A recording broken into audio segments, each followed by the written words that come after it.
साक्षी हत्याकांड को लेकर लंबा समय बीत चुका है। तमाम राजनीतिक दल अभी तक, उनके बड़े बड़े नेता दरवाज़ों पर अभी तक उपस्थिति ना के बराबर है।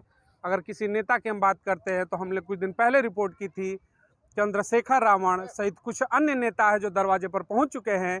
लेकिन दिल्ली के मुखिया की बात करते हैं, अभी तक साक्षी गौतम के दरवाजे पर नहीं पहुंचे, ना ही कोई बड़ा योगदान उनकी तरफ से सहायता राशि दी गई। आइए उसको लेकर हम बात करते हैं। साक्षी गौतम हत्याकांड, जघन्य हत्याकांड, दिल्ली को शर्मसार करने वाला हत्याकांड। 2012 की जब घटना की बात करते हैं तो उस समय निर्भया कांड हुआ था दिल्ली में। दिल्ली है कि बार बार शर्मसार करती है इन हत्याकांडों को लेकर के, और मुखिया अभी तक उन दरवाजों पर नहीं पहुंच पाते। दिल्ली से चंद कदमों की दूरी है, उस पर क्या कहेंगे आप? मेरा ये निवेदन है कि आपकी मीडिया चैनल की तरफ से सभी देशवासियों को और दिल्ली की खासकर पब्लिक को कि भाई अरविंद केजरीवाल जी जिस तरह से ढोंग ड्रामेबाज मुख्यमंत्री है दिल्ली का, मैं सभी जो हमारे दलित समुदाय के जितने भी विधायक हैं दिल्ली के अंदर, मैं कहना चाहता हूं कि सभी डूब मरो और शर्म करो। अगर तुम्हारे अंदर जरा भी आंखों में शर्म हो तो। अरे मुझे इस बात से बड़ी पीड़ा होती है, बड़ा दुख होता है कि हमारी दलित की बेटी साक्षी गौतम जो है, जिस तरह से चाकुओं से बार बार हमला, 16 बार 18 बार हमला करके उसको मार दिया जाता है। क्या दिल्ली के मुख्यमंत्री तुम डूब मरो, शर्म करो। क्या आज तुझे दलितों की बस्ती याद नहीं आती? दलितों पर घोर निंदा करवाने वाले आप स्वयं खुद हो। क्योंकि अगर कहीं कांड होता है दिल्ली से बाहर होता है, तुम ड्रामा करके ड्रामे बाज मुख्यमंत्री हो। तुम जो है ना वहाँ चले जाते हो और वहाँ क्या करते हो कि 1 करोड़ रुपए की घोषणा कर देते हो। क्या तूने दलित की बेटी मरने पर लाख की कीमत के बराबर तोड़ रहा है? तुझे शर्म तेरे अंदर? तमाम घटना मैं एक सवाल लेना चाहूँगा इस पर आपसे। देश में तमाम जब घटनाएं इस तरीके को होती हैं, बेटियों के अत्याचार की, कहीं भी, तो मुखिया पहुंच जाते हैं, दिल्ली से बाहर चले जाते हैं। लेकिन जब घटना दिल्ली के अंदर होती है और उनका जो आलीशान बंगला है उसे चंद कदमों की दूरी, कहिए मात्र 20 से 25 किलोमीटर, लेकिन अभी तक लगभग 25 दिन से ऊपर हो गए, दरवाजे पर ना वो पहुंचे ना उनकी कैबिनेट पहुंची, और सहायता राशि के नाम पर सिर्फ और सिर्फ खिलवाड़ करके मात्र 10 लाख रुपए दिए गए, वो भी अभी तक पीड़ित परिवार को नहीं मिले हैं। वहीं दूसरे कांड की बात करते हैं तो करोड़ों रुपए दिए जाते हैं। अंतर क्यों? साक्षी गौतम के साथ अंतर क्यों? वो इसलिए है ना क्योंकि दिल्ली का मुख्यमंत्री इस तरह से घृणीय हरकत करता है दलित बस्तियों में जाकर। ये ड्रामे जो जिस प्रकार से करता है, दलितों का अगर देश में सबसे बड़ा विरोधी दुश्मन है तो अरविंद केजरीवाल है। मैं दलित समाज के लोगों से ये कहना चाहता हूँ, इस अरविंद केजरीवाल झूठे मक्कार मुख्यमंत्री का आप पीछा छोड़ दीजिए। ये दिल्ली का मुख्यमंत्री अरविंद केजरीवाल जिस तरह से बाबा साहब अम्बेडकर के नाम से ये अपनी रोटियां सेकता है, ये एक दिन दलित जो है ना, ये दिल्ली प्रदेश के पूरे देश के जो जाग जाएंगे। मैं आपसे एक विनती करना चाहता हूं, अगर ये दलित की बेटी नहीं होती तो तू 1 करोड़ रुपया लेकर इसके घर पहुंच जाता। इसलिए आरोप लगा रहे हैं दिल्ली के, सुनिएगा। वो कहते हैं कि जब दलितों की बात आती है, मुफ्त की बिजली, मुफ्त का पानी, मुफ्त का राशन, सब कुछ हम देते हैं दलितों को। दलित तो हमारा वोट बैंक है। आप कह रहे हैं कि दलितों के लिए कुछ करते नहीं है। कहते हैं कि दलितों को सबसे ज़्यादा अगर किसी ने किया तो केजरीवाल ने किया। लेकिन एक सवाल खड़ा हो जाता है कि जब दलितों के लिए केजरीवाल ने सब कुछ किया तो उस दलित बस्ती में जाने से घिन आ रही है क्या केजरीवाल को? बदबू आ रही है क्या वहां से? वहां के विकास को फिर आंखों से देखना नहीं चाहता क्या, जो पेरिस का मॉडल है? सर मैं आपको बताना चाहता हूं, दिल्ली के मुख्यमंत्री अरविंद केजरीवाल को जो है ना इतनी बदबू आती है हमारे दलित समाज के लोगों में, जिसका कोई भी शंका नहीं की जा सकती। दिल्ली के मुख्यमंत्री ने जिस प्रकार से दलितों में बदबू आती है, जब वोट लेता है तब ये लाइव एडिटोल से हाथ धोता है घर जाके।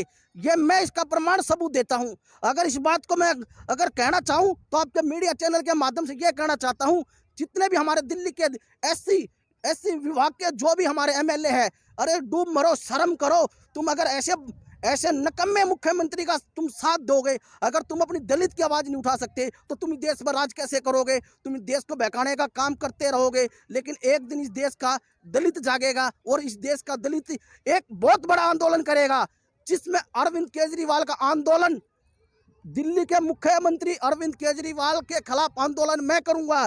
जिस तरह से इन्होंने दलितों को हथकंडा बना के वोट बैंक बना के और उनका जो शोषण करता है, ये सबसे भ्रष्ट मुख्यमंत्री है।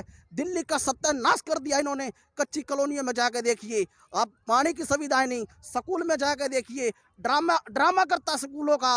आप शिक्षा की बात करता है। एक सवाल मैं लेना चाहूँगा, आपने कहा केजरीवाल ने ड्रामा किया। मैं बता दूं आपको, हम लोगों ने जब ग्राउंड की रिपोर्ट की, तमाम लीडर हैं, देश है, देश की राजधानी है दिल्ली, पूरा पावर यहाँ बैठता है। राष्ट्रपति से शुरुआत करें, प्रधानमंत्री और दिल्ली के मुखिया, तमाम जो देश के बड़े पावर हैं दिल्ली में बैठते हैं। नेता कौन पहुँचा? दलित बेटी की बात थी, दलित नेता ही पहुँचा। चंद्रशेखर रावण पहुँचे, घंटों बैठे, घरों में बात की, आश्वासन दिया, आर्थिक मदद की और कहा कि जो कानूनी लड़ाई होगी हम लड़ेंगे। तो जब आप सोचिएगा कि यूपी से चल करके चंद्रशेखर रावण की एंट्री हो सकती है उस बस्ती में जहां केजरीवाल को बदबू आती है, शायद मुखिया क्यों नहीं जा रहा है?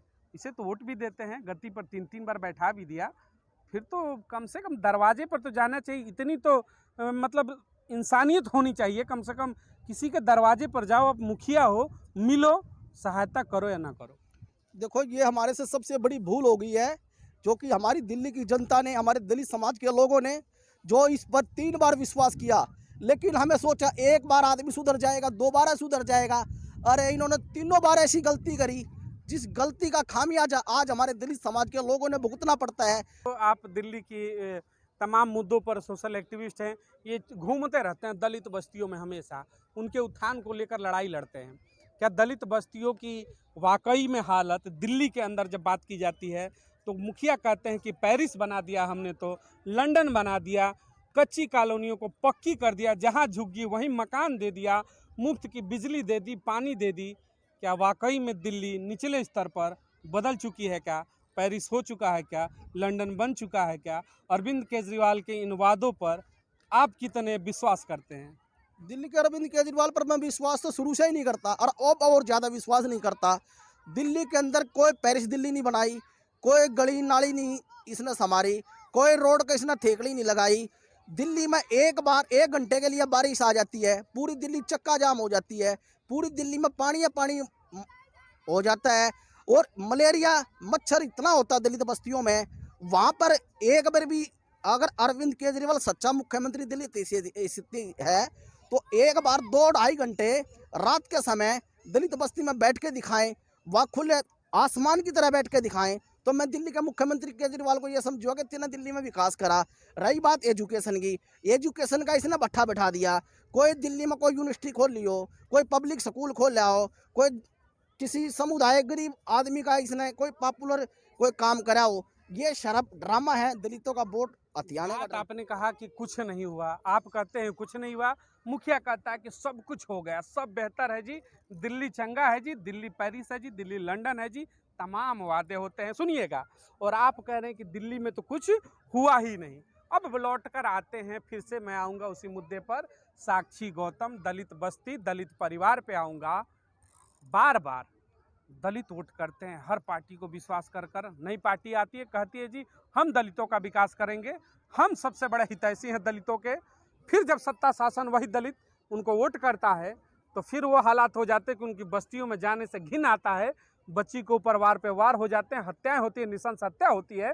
लेकिन बस्तियों में घुसने से भी शायद उनके नेताओं, मुख्यमंत्री और कैबिनेट के तमाम जो लाव लश्कर है, इतना घिन आता है कि उन दलित बस्तियों में नहीं जाते हैं। तो आखिर जब बात दलितों की होगी, पिछड़ों की होगी, 85% की होगी, तो कब इनका दिन कब आएगा? कौन ऐसा है जो इनके लिए बेहतर सुविधाएं देगा? कब तक ये राजनीतिक षड्यंत्र के शिकार होंगे, पिछड़े और बैकवर्ड? अब हमारे जो दलित जो है ना, बहुत ज़्यादा समझदार हो चुके हैं, सोशल मीडिया का ज़माना आ चुका है, केजरीवाल की हरकतों का पता लग चुका है। केजरीवाल जिस तरह से दलितों के नाम से ड्रामा करता है, ये मुख्यमंत्री के नाम से बोलता था मैं कसम खाता हूँ, ना मैं बंगला लूँगा, ना मैं गाड़ी लूँगा, ना मैं VIP सिक्योरिटी लूँगा। आज इसके पास बंगला भी है, VIP सिक्योरिटी भी है। जब ये बोलता था कि एक होमगार्ड लूँगा, अगर आज इसकी सुरक्षा पे अगर 10-10 करोड़ रुपए इसकी सुरक्षा पे लगता है तो क्या ये दिल्ली का मुख्यमंत्री कहलाने के काबिल है? जब ये शीला दीक्षित के बारे पर टिप्पणी करता था, उसकी पोल खोलता था, कि आज जनता ने इसकी पोल खोलने का वादा नहीं देखा है। आज कितनी आपने बंगले की बात की थी, कल हम लोग गए थे उनके बंगले पर, रिपोर्टिंग थी हमारी। कल बंगले पर भीम आज़ाद समाज पार्टी जो है, चंद्रशेखर रावण, उनकी दिल्ली प्रदेश के अध्यक्ष और तमाम उनकी टीम कल एक पत्रक लेकर गई थी कि साक्षी गौतम को कम से कम एक आवास, उनको आर्थिक सहायता के रूप में 1 करोड़ रुपए और बच्चे को पढ़ाई की सुविधा और सिक्योरिटी प्रदान की जाए। लेकिन मैं बताना चाहूँगा कि जो भी वीआईपी कल्चर ख़त्म करने की बात कर रहे हैं, उन दलित नेताओं से, उन भीम आज़ाद पार्टी के जो नेता थे, चंद्रशेखर रावण की तरफ से जो लोग भी गए थे, उस डेलीगेट से मिलने से मना कर दिया मुख्यमंत्री ने, और सामने से उनका लाल लश्कर निकला, लग्जरी गाड़ी में बैठे और चले गए, मिले तक नहीं वो। अब इसका समय उल्टा आ चुका है। सुलटा समय था इसका, सुलटा तो था, अब इसका उल्टा समय आ गया। ये साक्षी का हत्याकांड नहीं है, ये केजरीवाल का सत्ता भगाओ हत्याकांड है।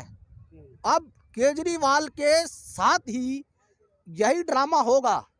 जनता इसे सवाल पूछेगी, जनता इसे बार बार निवेदन करेगी, लेकिन जनता इसके ड्रामे को बार बार परख चुकी है। लेकिन जिस तरह से ये लश्कर गाड़ियों में घूमता है, एयर कंडीशन बंगले में रहता है, ये जनता मूर्ख नहीं है।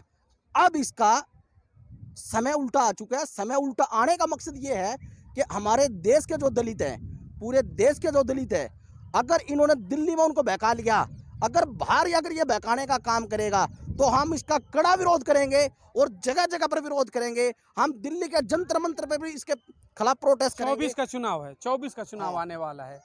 लोकसभा देश का सबसे बड़ा चुनाव होता है। देश के तमाम जो दलित समुदाय हैं, पिछड़ा समुदाय है, जिसे हम 85-15 कहते हैं, वो 85% तमाम अलग अलग राजनीतिक दलों में बटे हैं। एक मंच पर आने का समय हो गया क्या? परिवर्तन का समय हो गया क्या? अब वो मौका है कि उनको भी उनका हक मिले। एक मंच पे सारे आएंगे क्या? लड़ाई बढ़िया होगी क्या इस बार? अब की बार लड़ाई बड़ी जोरदार तरीके से होगी। अब की बार हमारी जो संविधान को मानने वाले जो व्यक्ति है, जो संविधान को फॉलो करते हैं, जो बाबा साहब के संविधान को पढ़ते हैं, जो हमारे काशीराम जी की विचारधारा हैं, वो लोग एक बार इस देश के प्रति और इस अरविंद केजरीवाल के प्रति, जितने भी इस मुख्यमंत्री हो जो हमारा बारी बारी से शोषण करते हैं, हमें एक बार एक मंच पे आना पड़ेगा। वो समय और तारीख हम निश्चित तय कर देंगे। देखिए, ये वो दलित समाज के एक्टिविस्ट थे। राजनीतिक विचार अपने अपने हो सकते हैं, अलग अलग मंच हो सकते हैं सारे, लेकिन सवाल बस एक ही उठता है। दिल्ली के मुखिया हैं, यूपी की घटना होती है, हाथरस की हो, या फिर पंजाब की घटना होती हो, या फिर किसी देश के अन्य राज्य की, आप जरूर पहुंचते हैं, बड़े बड़े ऐलान करते हैं, आर्थिक मदद करते हैं, लेकिन जब उसी दिल्ली के अंदर एक नृशंस हत्याकांड होता है, तो अभी तक उस पीड़ित के दरवाजे पर आपका न पहुंचना सवाल खड़ा करता है। और जब सवाल खड़ा होगा तो हम तो जनता से पूछेंगे, क्योंकि सच्चाई सामने आनी चाहिए। उस पीड़ित परिवार के घर जाने के लिए कौन सी ऐसी ठोकर है जो केजरीवाल महोदय आपको रोकती है? तमाम नेता पहुंच सकते हैं विपक्ष के, फिर आप अभी तक मुखिया होकर क्यों नहीं पहुंचे और आर्थिक मदद क्यों नहीं मिला? इन तमाम चीज़ों पर आप भी प्रतिक्रिया जरूर करिएगा। जय हिंद, जय भारत।